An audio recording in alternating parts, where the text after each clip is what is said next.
کل عمران خان صاحب نے 5:30 بجے 6 بجے یہ فیصلہ اناؤنس کیا تھا اور اس کی implementation with in I think آپ کہہ لیں کہ 24 گھنٹے میں اس کی امپلیمنٹیشن ہو گئی ہے. تو اس پیریڈ کے دوران جب میں بارڈر کے اوپر کی سچویشن کو دیکھتا ہوں تو مجھے کوٹلی میں، کوئٹہ میں، اپنا دتوٹ میں اور لائن آف کنٹرول کی اور جگہوں پر فائرنگ، انڈین فائرنگ انٹینسٹی میں کوئی کمی نظر نہیں آئی کہ وہاں سے کیا دیر لگتی ہے اس چیز کو ڈیسائیڈ کرنے میں بھارت کی پولیٹیکل لیڈرشپ کی طرف سے کہ وہ کہے جی ہمارے اوپر اتنا بڑا جیسچر آیا ہے تو منسٹری آف ڈیفینس کو کہیں کہ جی آپ اپنی گنوں کو ہولڈ آن کریں یا انٹینسٹی کو کم کریں. Just takes you half an hour in conveying these orders down to the post level یا down to the ground commander level. لیکن کیا یہ ہوا؟ اب اس میں آپ یہ کہیں گے جی ابھی کم وقت تھوڑا ہے جی، یہ نہیں، وقت کوئی تھوڑا نہیں ہے. جنگوں میں منٹوں منٹ کے اوپر، ڈیسیجنز کے اوپر، اسپلٹ آف سیکنڈز کے اوپر فیصلے ہوتے ہیں جو اثر کرتے ہیں پوری آپریشن کی انٹینسٹی پہ اثر انداز ہوتے ہیں. تو وہ مجھے نظر نہیں آیا. اس لیے میں کہتا ہوں کہ اس فیصلے سے نریندر مودی جیسے دہشت گرد کو جو بابلا ہوا ہے، جس کی تمام سینسز جو ہیں وہ میرا خیال وہ کھو بیٹھا ہے، کیونکہ وہ ہے ہی پیدائشی دہشت گرد ہے. اس نے کبھی کوئی امن کی کوئی چیز سیکھی نہیں. اس کی داڑھی کا ایک بال جو ہے کمینگی سے اور مسلمانوں کے خون سے رنگا ہوا ہے. وہ has a butcher of Gujarat. اس کو تو دنیا نے ریسیو کرنے سے انکار کر دیا تھا. پھر وہ پرائم منسٹر الیکٹ ہو گیا، پھر اکنامک انٹرسٹ آ گیا امیرکنز کے، جو کہ بھارت بڑی منڈی ہے تو انہوں نے اس کو ویزا شیزا دے دیا. ادروائز تو اس کی منہ کے اوپر جوتے اور لعنت مارنے کا دل نہیں کرتا ہے جو اس کی شکل پہ لعنت برستی ہے. اچھا بریگیڈیئر صاحب، یہ فرمائیے گا کہ آپ نے یہ فرمایا کہ وہ پرزنر آف وار ہمیں دینا پڑتا ہے، بٹ وہ پرزنر آف وار تو نہیں تھا کیونکہ وار ڈکلیئر نہیں ہوئی. جنیوا کنونشن اپنی جگہ پہ موجود ہے، لیکن اگر پرزنر آف وار کی اگر ہم بات کرتے ہیں تو اس کے لیے تو باقاعدہ بھارت کو پہلے وہاں جا کے درخواست دینی چاہیے تھی، پھر اس کے بعد سارے معاملات ہوتے. تو اس کو تو ہم نے as a prisoner of war غالباً ٹریٹ ہی نہیں کیا. نہیں، یہ تو ہم نے ٹریٹ نہیں کیا نا، لیکن وار ڈکلیریشن ہونے کا کوئی انٹرنیشنل اناؤنسمنٹ ہوتی ہے کہ جی آج 4:05 پہ پاکستان اور انڈیا وار ڈکلیئر کریں گے. جب انڈیا نے آپ کی ایل او سی کراس نہیں کی، جب اس نے بالا کوٹ میں جا کے ایک بم ریلیز کیا یا ایک میونیشن ریلیز کیا تو وار تو شروع ہو گئی. کیونکہ جب کوئی فورسز، سویلین نہیں، جب کوئی آرم فورسز کا کوئی بھی ایلیمنٹ انٹرنیشنل بارڈر کو کراس کرتا ہے، اور بھارت جب بالا کوٹ پہنچا تو انہوں نے انٹرنیشنل بارڈر کراس کر دیا نا، وہ کے پی کے حد میں داخل ہو گئے. تو وار تو ہو گئی، ڈکلیئر ہو گئی وار. اب ناک کو ادھر سے پکڑے یا ادھر سے پکڑے، اس کو کانوٹیشن جو مرضی کر لیں. اور جو پائلٹ تھا اس نے بھی پاکستان کی انٹرنیشنل بارڈر کراس کیا اور پاکستان کے اندر آ کے گرا. پاکستان ایئر فورس نے ایک اور جہاز ہٹ کیا تھا، وہ انڈین ٹیریٹری میں گرا. اس کا پائلٹ وہاں پہ گرا ہوگا یا مرا ہوگا، اس کو تو ہم نہیں کہہ رہے کہ وہ پی ڈبلیو ہے. تو ہم تو یہ کہہ رہے ہیں جو ہمارے پاس پکڑا گیا تو اس کے لیے کوئی ضروری نہیں ہے کیونکہ ریٹرن اسٹیٹمنٹ دینی پڑے کہ the war has been declared at 10:45 hours between Pakistan and India. No. If you take an adventure, if you take اگر آپ کوئی بھی ایسا اقدام قدم کرتی ہے کوئی فوج تو وار ڈکلیئر ہو جاتی ہے، اس کے اندر وہ پی ڈبلیو بن جاتا ہے. اگر نہیں بھی بنتا تو کم سے کم وہ بھارت کا سرونگ ایئر فورس کا آفیسر تو ہے نا، بالکل، جو ایک مشن کے اوپر پاکستان کے اندر آیا تھا اور پکڑا گیا، گر گیا، اس کا پلین ہٹ ہو گیا. So all these things lead to his being prisoner in Pakistan. تو وہ اس کے اوپر جو دنیا میں ٹریڈیشن یہ ہے جب کسی ملک کا فوجی بھی پکڑا جاتا ہے تو وہ ملک ریکویسٹ کرتا ہے، وہ ریٹرن ریکویسٹ بھی کرتا ہے، وہ یو این او کو بھی کانٹیکٹ کرتا ہے، وہ ریڈ کراس کو بھی کانٹیکٹ کرتا ہے. تو دیکھیں جی جا کے دیکھیں ہمارے قیدی کی حالت کیا ہے، اور وہ ملک سے جو ملک پکڑتا ہے اس سے ریکویسٹ کی جاتی ہے کہ جی آپ اس کو ریلیز کر دیجیے. تو بریگیڈیئر صاحب، اگر میں آپ کی بات درست طور پہ سمجھ پایا ہوں تو آپ اس عمل کے خلاف نہیں ہیں. آپ یہ کہہ رہے ہیں کہ یہ تو ہمیں بہرحال کرنا ہی تھا لیکن تھوڑا جلدی میں کر دیا، تھوڑا سا ڈیلے کرتے اور وہاں سے ایک فارمل ریکویسٹ آنے کے بعد یہ کیا جاتا. ایگزیکٹلی میں نے تو آپ سے کہا نا کہ اس فیصلے کی اسپرٹ کو اور اس کی ہائی کیلیبر اسٹینڈنگ کو تو ڈینائی نہیں کیا جا سکتا، اور یہ بڑا بولڈ ڈیسیجن ہے. بٹ آئی تھنک اس ڈیسیجن کو پاکستان کے تھوڑے سے جو جنگ ہے اس کے خاتمے کے انٹرسٹ میں بھی ہونا چاہیے تھا، اور اس کے ذریعے یہ ہونا چاہیے تھا کہ بھارت بھی کوئی جسٹر پلے اپ کرتا، کوئی گڈ ول جسٹر پلے اپ کرتا. میرا کنسرن اس بات سے بہت کم ہے کہ مودی الیکشن جیتا ہے یا ہارتا ہے، وہ جہنم میں جائے جو مرضی کرے. میرا کنسرن ہے جو میرے فوجی بارڈر پہ بیٹھے ہوئے جنگ لڑ رہے ہیں. میرا کنسرن ہے جو لائن آف کنٹرول کے ساتھ میرے انوسینٹ سویلین، میرے معصوم شہری رہ رہے ہیں، اور جب بھارت بمباری کرتا ہے تو ان کے گھر تباہ ہوتے ہیں، ان کے اسکول تباہ ہوتے ہیں، ان کی ڈسپنسریاں تباہ ہوتی ہیں، وہاں پہ میرے جوان شہید ہوتے ہیں، ہمارے سویلین شہید ہوتے ہیں. تو میں جو جسچر کرنا، جو اسٹیپ لینا چاہوں گا، وہ اس طریقہ کار سے لینا چاہوں گا جس میں ان کی ویلفیئر کو فائدہ ہو. اچھا بریگیڈیئر صاحب، یوفوریا میں ہم ان کی کنڈیشن کو نہ بھولیں جو بارڈر پہ فائر ہو رہا ہے. اب سارے لوگ لگے ہوئے ہیں کہ جی بہت بڑا جسچر ہو گیا، بہت بڑا جسچر ہو گیا. بارڈر کی صورتحال، جو بارڈر کے اوپر خبر یا وہاں پہ جو فائرنگ انٹینسٹی ہے، اس کی ساری خبریں جو وہ سائڈ لائن پہ چلی گئی. ان کی میزریز جو وہاں پہ لوگ رہ رہے ہیں اس کو پوائنٹ آؤٹ کرنا جو ہے وہ سارا سائڈ لائن پہ ہو گیا. صرف ڈیسیجن کی اسپرٹ پہ بحث ہو رہی ہے کہ جی وہ بارڈر کراس کر گیا اور ابھی واگا پہنچ گیا اور واگا سے دور کو لے کے جا رہا ہے. سو آپ کو ایشوز جو ہیں ان کو پرائورٹائز کرنا پڑتا ہے. ٹھیک ہے وہ چلا گیا، اب چلا گیا. اب یہ بتائیں نا کہ انڈیا کیا ظلم کر رہا ہے ابھی تک اس نے بارڈر کے اوپر. بریگیڈیئر صاحب یہی میرا اگلا سوال یہی آپ سے ہے کہ 70 برس ہو گئے، یہ غالباً 5واں کانفلکٹ ہے جو کشمیر کے معاملے پہ باقاعدہ طور پر پاکستان اور بھارت کے درمیان موجود ہے اس وقت. لیکن عالمی ادارے یونائٹڈ نیشن نے قراردادیں منظور کی ہوئی ہیں، ان قراردادوں کو بھی 70 برس ہو گئے. اب معاملہ یہاں تک پہنچ چکا ہے کہ OIC جو کہ اسلامی ممالک کی تنظیم ہے، اس میں بھارت کی وزیر خارجہ بطور مہمان خصوصی وہاں پہ بلائی گئی ہیں اور وہ وہاں پہ اسپیچ بھی دیں گی. تو یہ ہم کس قسم کا میسج کشمیر مقبوضہ کشمیر کے لوگوں کو کنوے کر رہی ہے عالمی برادری اور مسلم امہ اسپیشلی؟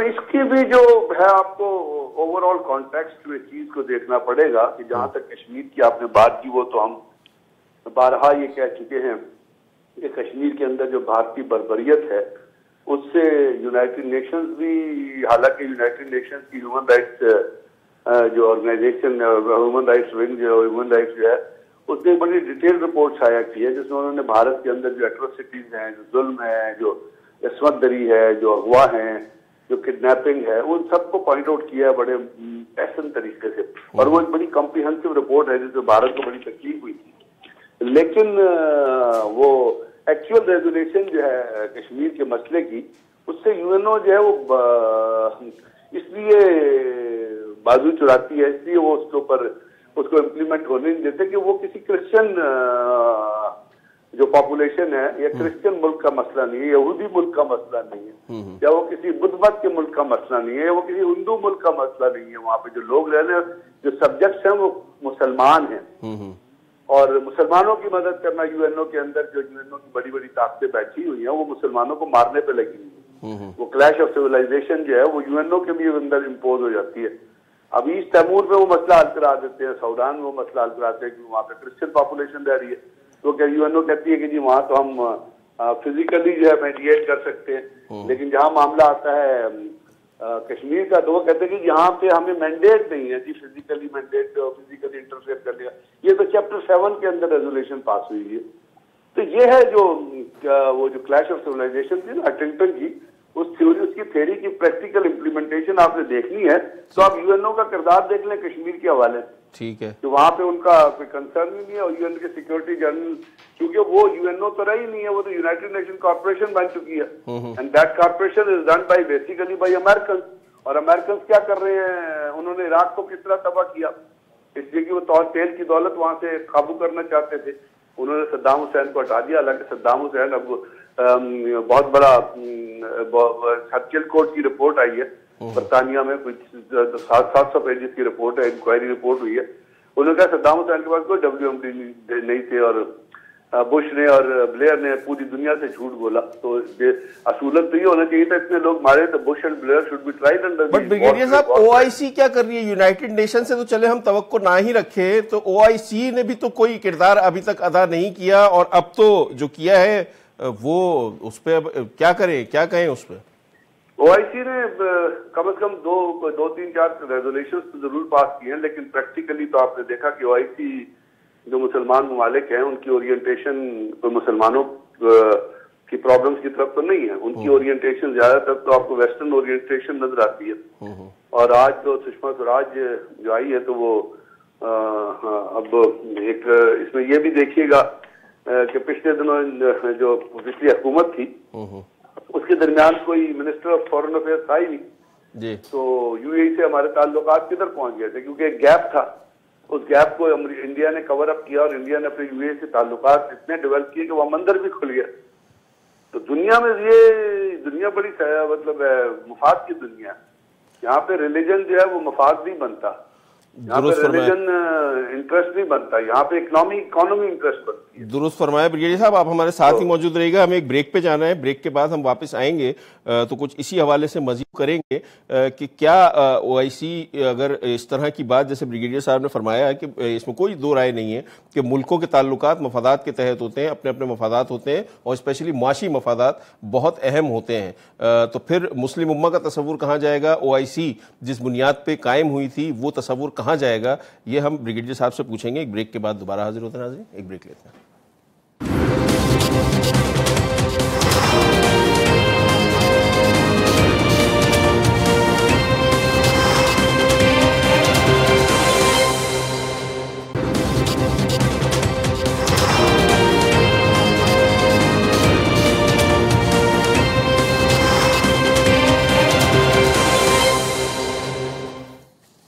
ویلکم بیک ناظرین. آج بھارتی پائلٹ کو تو حوالے کیا گیا, ساتھ ہی او آئی سی کا ایک اجلاس یو اے ای میں اس وقت جاری ہے. آج اس کا آغاز ہوا ہے. پاکستانی وزیر خارجہ شاہ محمود قریشی نے آج پارلیمنٹ کے مشترکہ سیشن سے خطاب کرتے ہوئے یہ کہا کہ وہ اس اجلاس میں نہیں جائیں گے اور اجلاس میں شرکت نہ کرنے کا اعلان کیا, جس کے بعد پارلیمنٹ کی مشترکہ اجلاس میں پارلیمنٹ کے اس اجلاس میں قرارداد بھی منظور کی گئی جس میں بھارت کی دراندازی کی مذمت کی گئی. یہ متفقہ قرارداد تھی اور او آئی سی میں بھارت کو دعوت دینے پر بھی اس حوالے سے قرارداد منظور کی گئی. اس کے خلاف ابھی ہم بریگیڈیئر غضنفر سے گفتگو جب کر رہے تھے تو انہوں نے بالکل درست فرمایا کہ ملکوں کے مفادات آج کل کی دنیا میں 21ویں صدی میں ملکوں کے مفادات کے تحت تعلقات ہوتے ہیں اور ہر ملک کا اپنے مفاد کے تحت تعلق ہوتا ہے. انہوں نے اس بات کا بھی بالکل درست نشاندہی کی کہ گزشتہ دور حکومت میں تقریباً 4 سال کوئی فل ٹائم وزیر خارجہ نہیں تھا. اس کی وجہ سے پاکستان کی جو خارجہ پالیسی ہے اس پہ کافی افیکٹ ہوا اور جو ڈپلومیسی ہے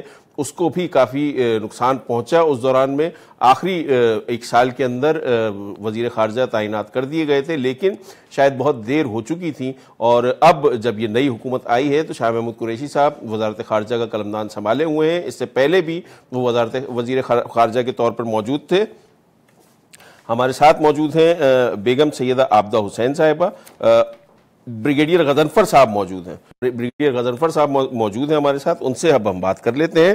بریگیڈیئر صاحب یہ فرمائیے گا کہ اگر آپ کی جو آپ نے ہمیں بتایا کہ بالکل درست بات ہے جو کہ مفادات کے تحت تعلقات ہوتے ہیں تمام ممالک کے آپس میں, تو جو مسلم امہ کا تصور ہے جس کی بنیاد پہ او آئی سی کا وجود ہوا تھا وہ پھر کہاں چلا جائے گا, اس کو ہم کیا کریں گے پھر؟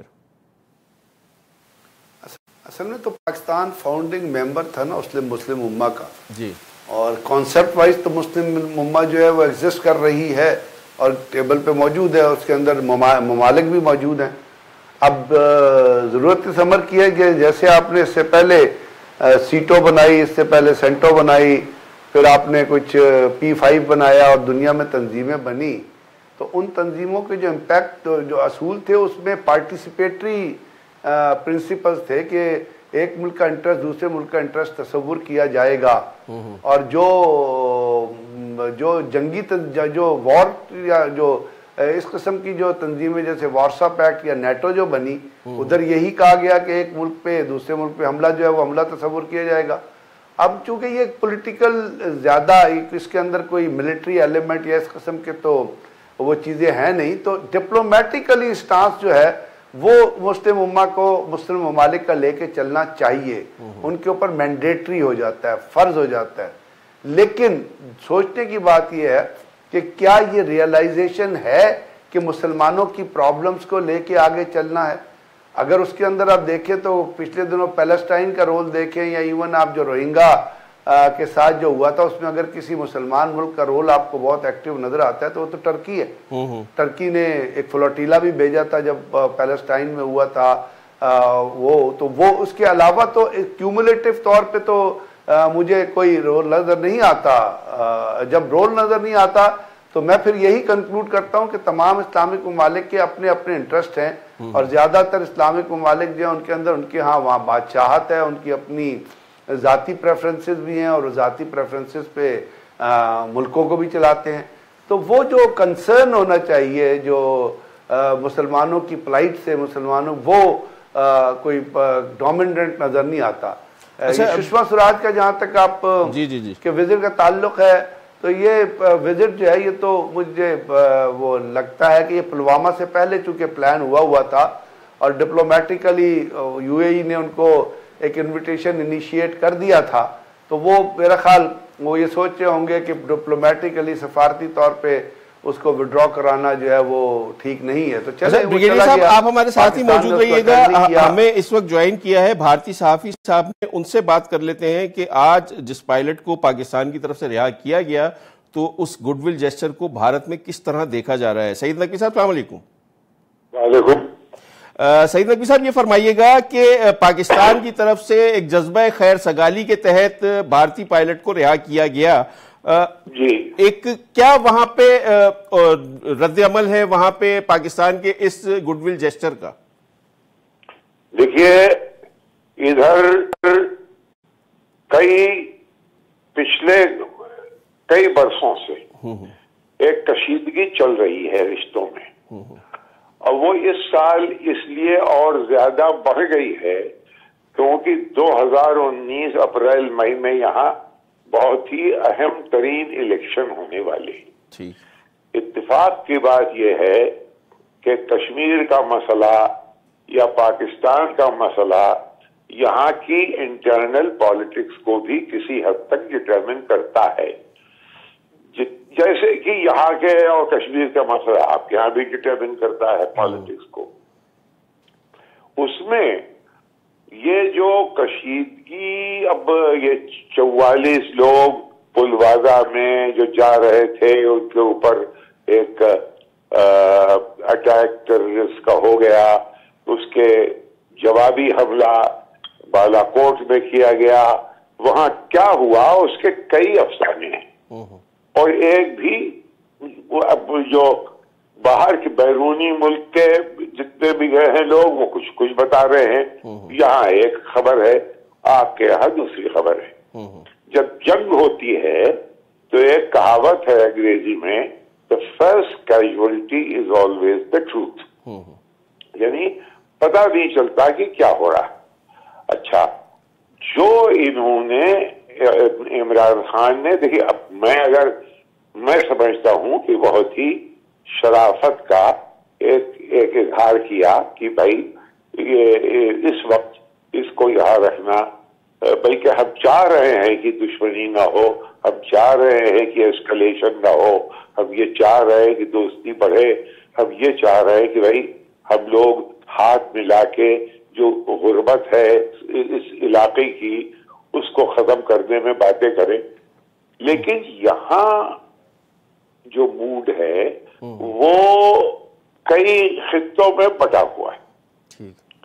جو پرائم منسٹر صاحب ہیں وہ الیکشن ان کے اوپر طاری ہے، اور اس کا اب یہ کہ ایک دم سے وہ ایک چیز لے کے چل رہے تھے اور وہ اگر وہ کمزور ہو.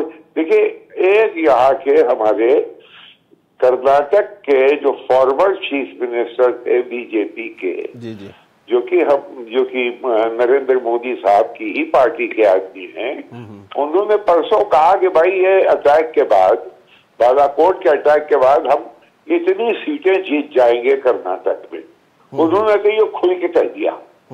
تو یہ ہے کہ ایک اتفاق کی بات یہ ہے کہ بہت ہی شرافت کا جو قدم اٹھایا گیا اس کو یہاں بہت سے لوگ تسلیم کر رہے ہیں، لیکن ایک جو سیاسی اور یہاں کے میڈیا کی سطح پہ، کیونکہ میڈیا کو ڈٹرمن وہی لوگ کرتے ہیں، اور جب پاکستان کے جہاں تک تعلق ہے وہ ہمارا الیکٹرانک میڈیا جو ہے وہ پاکستان کے بہت زیادہ خلاف ہے، اس حد تک کہ لوگوں کے سمجھ بھی نہیں آتا کیوں.